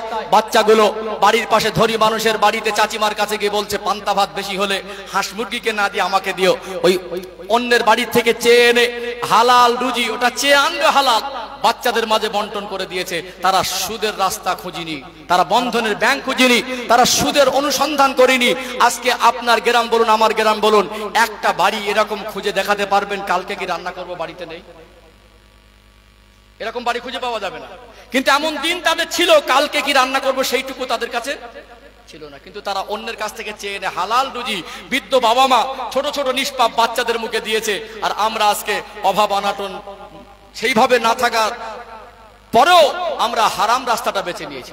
তাহলে এটা একটা পরীক্ষা ফেল হয়ে যাবে। এটা একটা মানে আল্লাহ অভাব দিচ্ছেন, আপনি লটারি কেটে কোটিপতি হওয়ার স্বপ্ন দেখছেন, এটা যেমন পরীক্ষা ফেল হয়ে যাওয়া। ঠিক আপনি অভাবে পড়ে সুদের রাস্তা বেছে নিচ্ছেন, এটা পরীক্ষা ফেল হয়ে যাওয়া। ঠিক তেমনি একটা মানুষ ধৈর্য হারা হয়ে গিয়ে বলে, আল্লাহকে দোষারোপ করে যে আল্লাহ আমাকে ছাড়া আর কাউকে দেখতে পায় না। এমন এমন কথা বলে যে সূক্ষ্ম সূক্ষ্ম কিছু কথা আছে, যে কথা বললে ইমানও চলে যায়। এমন এমন কথা বলে যে কথা বললে ইমান চলে যাবার আশঙ্কাও থেকে যায়। এরকম কিছু কথা ধৈর্য হারা হয়ে বলে। এখানে যারা আর্থিক সংকটে আছেন, অভাবে আছেন, তাদের জন্য 4টে সবক যদি আমল করতে পারেন, আপনার জান্নাত ধনীদের থেকে আল্লাহ 500 বছর আগে নসিব করে নেবে ইনশাআল্লাহ। 1 নম্বর হলো তাওয়াক্কুল। কি করা? আল্লাহর উপরে ভরসা করা। ওমাই ইয়াতাওয়াক্কাল আলাল্লাহি ফাহুয়া হাসবু।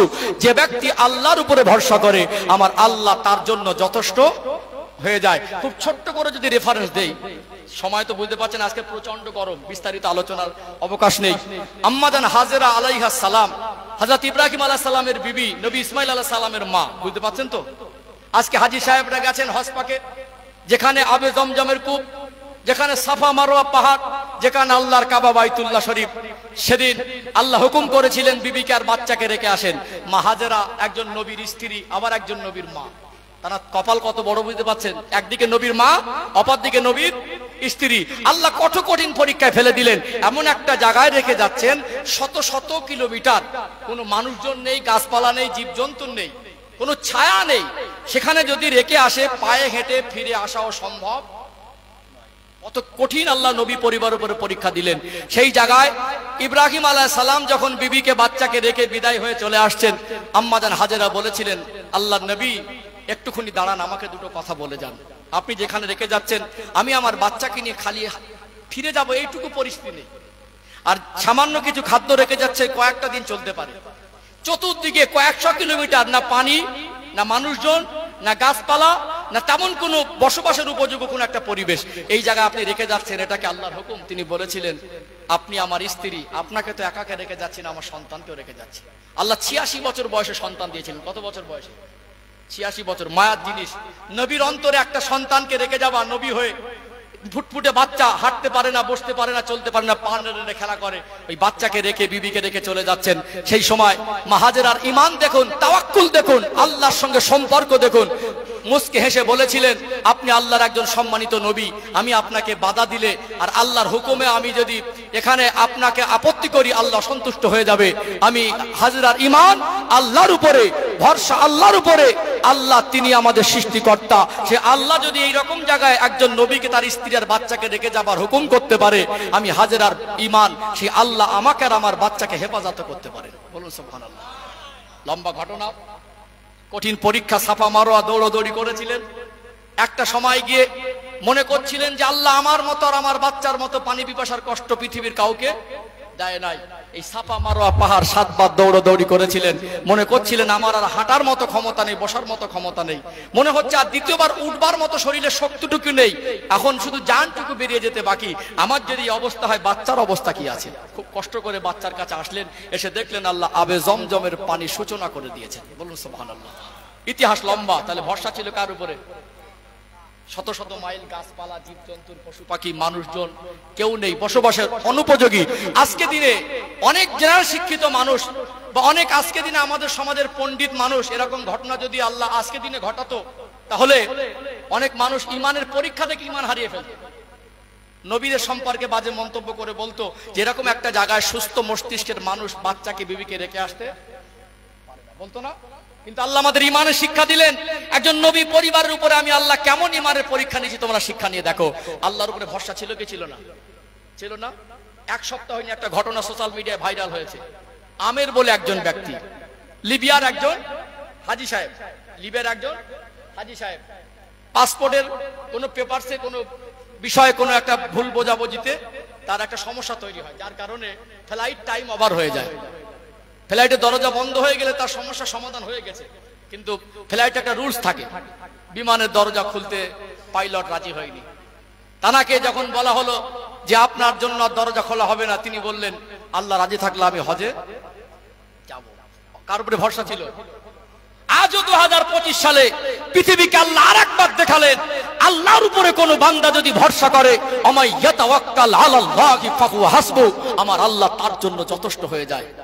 লোকটার ঈমান দেখবেন। তানাকে বলা হলো যে আপনি আর বিমানের ভিতরে যেতে পারবেন না, আপনার দেরি হয়ে গেছে। অর্থাৎ তিনি বললেন ইনশাআল্লাহ নিয়ত করেছি আমি হজে যাবই যাব।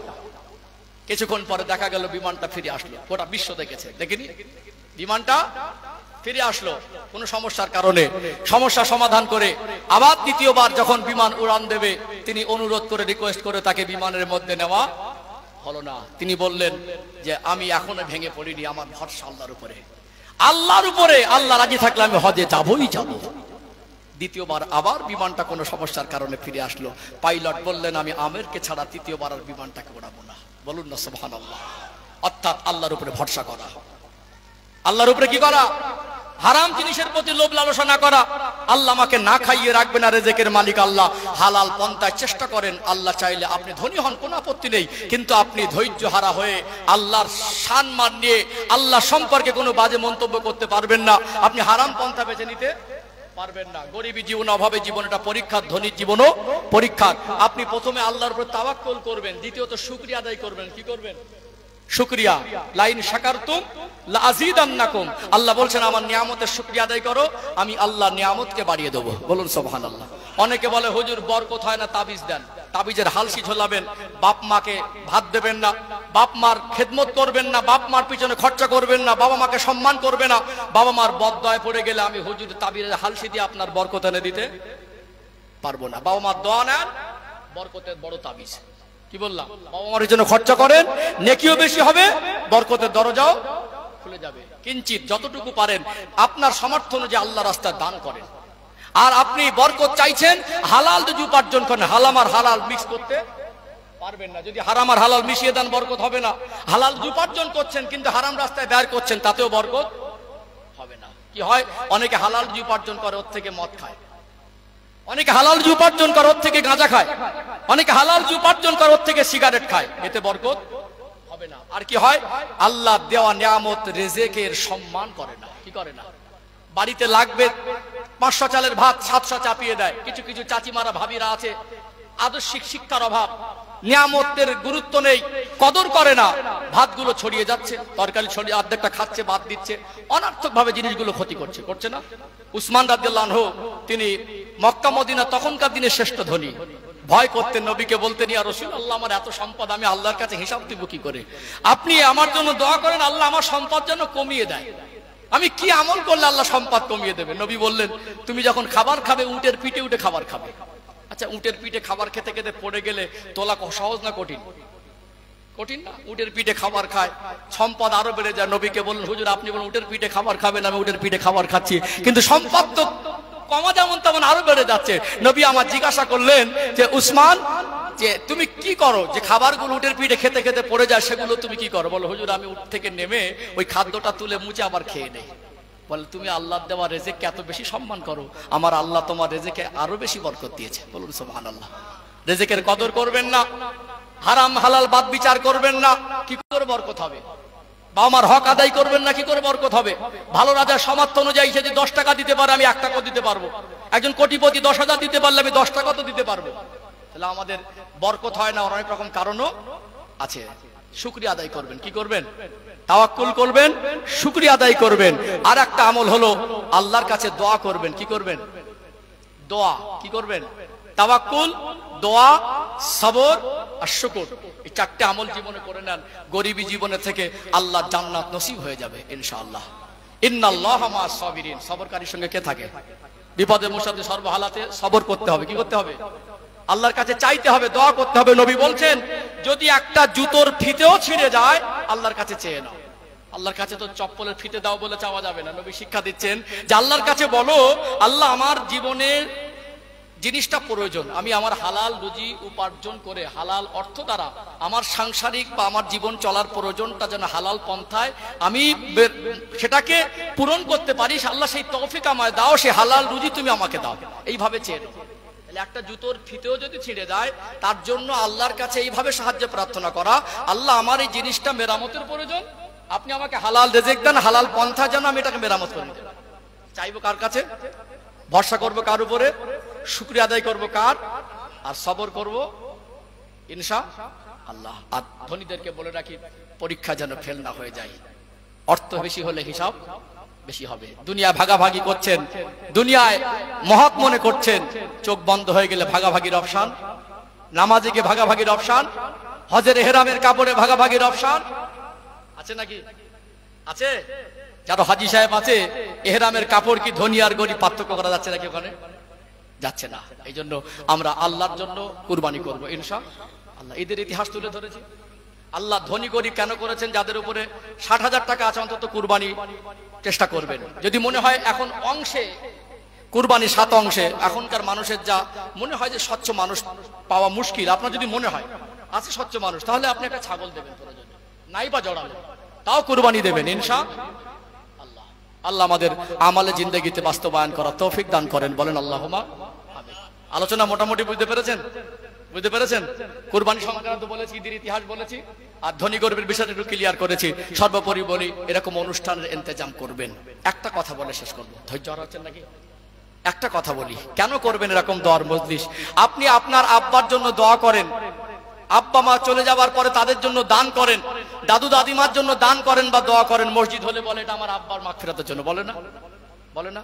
আপনি দাদুর বাপের নাম জানেন কজন? দাদুর নাম জানেন কজন? তাদের জন্য কি আপনি দান করেন? তাদের জন্য কোনোদিন দোয়া করেছেন? করেন? দেখেননি? মায়া মহব্বত নেই। তাহলে একটা দিন আমাদের এমন আসবে, আমাদের নাতি পোতা ছেলে পুলে যারা থাকবে না, আমাদের জন্য দোয়াটা কে করবে? কে করবে? 2 ক্লাসের ছাত্রকে মাধ্যমিকের অঙ্ক বোঝানো যায় না, নামটা না জানলে গুণ বোঝানো যাবে? গুণ বোঝানো যাবে? আর সমাজে কিছু নাদান আছে, অল্প বিদ্যা ভয়ঙ্করী, এই সবরেসানির মজলিস, তারা বলে এটা হুজুরদের ব্যবসা, তারা বলে বেদাত, বলে না? বলে না? দোয়ার শিক্ষা আল্লাহ দিয়েছেন। দোয়ার শিক্ষা কে দিয়েছেন? প্রত্যেকটা নবী যে দোয়াগুলো চেয়েছেন সেগুলো আল্লাহ কোরআন শরীফে দিয়েছেন। আর রব্বির হামহুমা কামা রব্বায়ানি সগীরা, এই দোয়াটাও আল্লাহ শিক্ষা দিয়েছেন। বাবা মা মরে গেল মনে তাদের হক আদায় হয়ে যায় না, তাদের জন্য আমাদের করণীয় কিছু থাকে। এরকম একটা মজলিস করলেন আজকে, এর ওসিলায় কত মানুষ মাথায় টুপি দিয়ে বসেছে। আজকে হয়তোবা যে ছেলেটা এখানে মাথায় টুপি দিয়ে বসেছে সে বাবার কবরের ধারে যেত না, বাবার জন্য একটু হাত তুলতো না, এই ওসিলায় হাতটা তুলবে। এবং এখান থেকে এমন একটা পরিবেশ, যারা 200 বছর আগেও চলে গেছে তাদের জন্য দোয়া হবে, 500 বছর আগে চলে গেছে তাদের জন্য দোয়া হবে। তাহলে এই আল মুসলিম আখুল মুসলিম, একজন মুসলমান আর একজন মুসলমানের ভাই, সম্পর্কের গভীরতা আন্দাজ করতে পারবেন না। সিরিয়া কষ্ট পেলে এখানে অন্তর কাঁদে, রক্তের সম্পর্ক নেই, বন্ধুত্বের সম্পর্ক নেই, আত্মীয়তার সম্পর্ক নেই, তারা আমাকে চেনে না, আমরা তাদেরকে চিনি। ওখানে কষ্ট হলে এখানে জ্বালা করে। 200 বছর আগে একজন মুসলমান মরে গেছে, 500 বছর আগে। আজকে একটা ছেলে তাকে চোখে দেখিনি, অথচ এখানে বসে তার চোখ থেকে টপ টপ করে পানি পড়ছে আর বলছে, আল্লাহ আমার নবীর উম্মাত যারা কবরে চলে গেছে তাদেরকে মাগফিরাত করে দাও। কত গভীর সম্পর্ক আল্লাহ তৈরি করে দিলেন। 500 বছর আগে একজন মাইয়েত হয়ে কবরে চলে গেল, আর 500 বছর পরে একজন মুসলমান দুনিয়া এসে তার জন্য চোখের পানি ফেলে কাঁদলো। আল্লাহ এই চোখের পানিটা তার জন্য নাজাতের ওসিলা করে দিতে পারে। তোমার কাছে ব্যবসার বেদাত মনে হতে পারে, এটা কিছু মানুষের জন্য নাজাতের ওসিলা হয়ে যাবে। যাবে কি যাবে না? এই পরিবেশ থেকে আমরা কিছু ঈমান আমল মজবুত করার সবক পাই, আলেমে সোহবাতে বসার সবক পাই, আমাদের মাইয়েতরা পূর্বপুরুষ উপকৃত হয়, আর আমরা কবরে গিয়ে উপকৃত হওয়ার রাস্তা তৈরি করে যাই। এই জন্য দোয়ার মজলিস করবেন ইনশাআল্লাহ। সর্বোপরি বলি যে কষ্ট মেহনত খরচা করেছেন, আল্লাহ এর যাজা বদলা দুনিয়া আখিরাতে দান করেন, বলেন আল্লাহুম্মা আমিন। প্রচন্ড গরম, পরিস্থিতি সব দিকে খেয়াল রাখা ভালো। আমি বলেছিলাম 1:30টার মধ্যেই দোয়া করব, 1:30টার মধ্যেই দোয়া করব। দোয়ার আগে সকলে একটু দাঁড়ান, মদিনা শরীফে রাসূল পাকের রওজা তাহারে একটু প্রাণ ভরা সালাতুস সালাম পেশ করে নবী সালাম।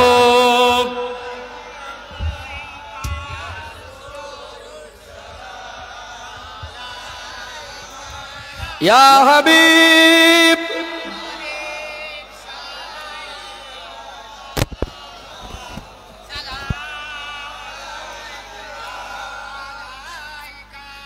जब नबी पैदा हुए थे सब मालाक दर पर खड़े थे, रब्बि सल्लिम पर रहे थे, बादाब यूं कहे रहे थे, या नबी सलामो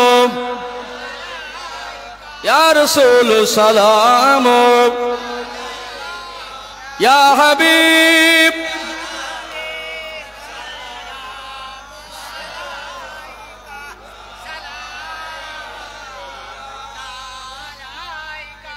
आजाने शोनी আপনার নাম, কলেমায় পড়ি আপনার নাম, नमाज़े আপনাকে সালাম, अपनी जे नूरे मुजस्सम, या नबी सलाम,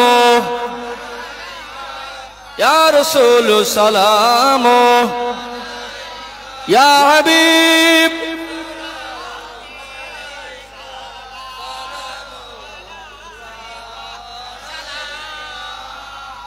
কঠিন হাসরের দিনে কি আছে মোদের কপালে, গুনাহগার উম্মতি বলে লইবেন আপন ও করে, या नबी सलाम, या रसूल सलाम, या हबीब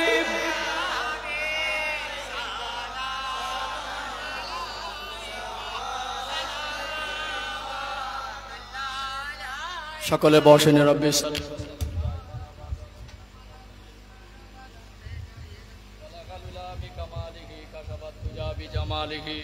হাসানাত জামিউ খিসালিহি সাল্লু আলাইহি ওয়া আলিহি।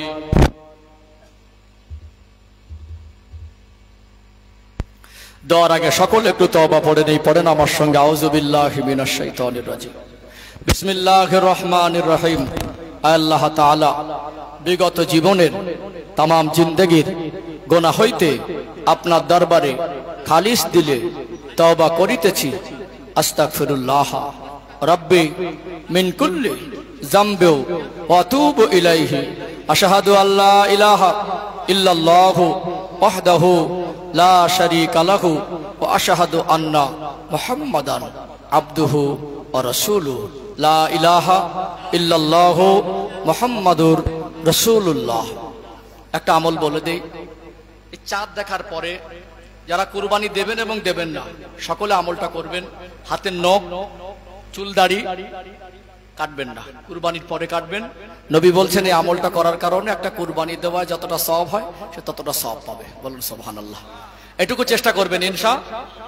একান্ত হয়তো মানে এই গোপ কাটার বিষয়টা অতিরিক্ত যাদের বড় হয়ে গেছে সেক্ষেত্রে এটা একটু ব্যতিক্রম হলে অন্তত আপনারা যারা একটু পরিপাটি হয়ে আছেন কটা দিন নখ চুল এগুলো কাটবেন না ইনশাআল্লাহ। সকলে একটু মহব্বতে দরুদ শরীফ আল্লাহুম্মা সাল্লি আলা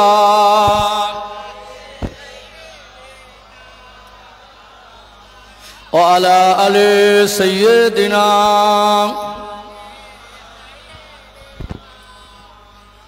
সকলে হাত তোলেন আল্লাহুম্মা আমিন। আলহামদুলিল্লাহি রাব্বিল আলামিন ওয়াসসালাতু ওয়াসসালামু আলা সাইয়্যিদিল আমবিয়া ওয়াল মুরসালিন ওয়া আলা আলিহি ওয়া সাহবিহি আজমাইন। রব্বানা যালামনা আনফুসানা ওয়া ইল্লাম তাগফির লানা ওয়া তারহামনা লানাকুনান্না মিনাল খাসিরিন। রব্বানা আতিনা ফিদ দুনিয়া হাসানা ওয়া ফিল আখিরাতি হাসানাতাও ওয়া কিনা আযাবান নার ওয়া আদখিলনাল জান্নাতা মা'আল আবরার বিরহমাতিকা ইয়া আজিজ ইয়া গফফার ইয়া রাব্বাল আলামিন।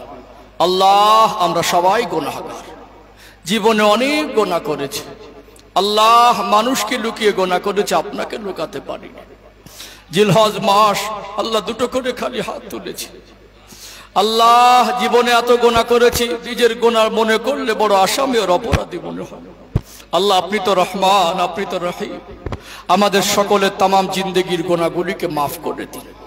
আমাদের আব্বাজান আম্মাজান স্ত্রী সন্তানাদি ভাই বোন আত্মীয় স্বজনকে মাফ করে দিন আল্লাহ। কুঞ্জবন গ্রামবাসী মহল্লাবাসীকে আপনি মাফ করে দিন আল্লাহ। আমার ভাই যে আশা করে এ মাহফিলের ইন্তেজাম করেছেন আল্লাহ কবুল ও মঞ্জুর করে নিন আল্লাহ। কোরআনুল কারীম একাধিকবার খতম করেছেন আল্লাহ, কবুল ও মঞ্জুর করে নিন। ওলামায়ে কেরাম দিনের কথা বলেছেন, আমি অযোগ্য আল্লাহ। কিছু কথা আলোচনা করেছে, আমাদের আশা বসা বলা শোনাকে কবুল ও মঞ্জুর করে নিন। খাস করে সমস্ত সওয়াব আকায়ে নামদার মুফাক্কির মওজুদার সৈয়দ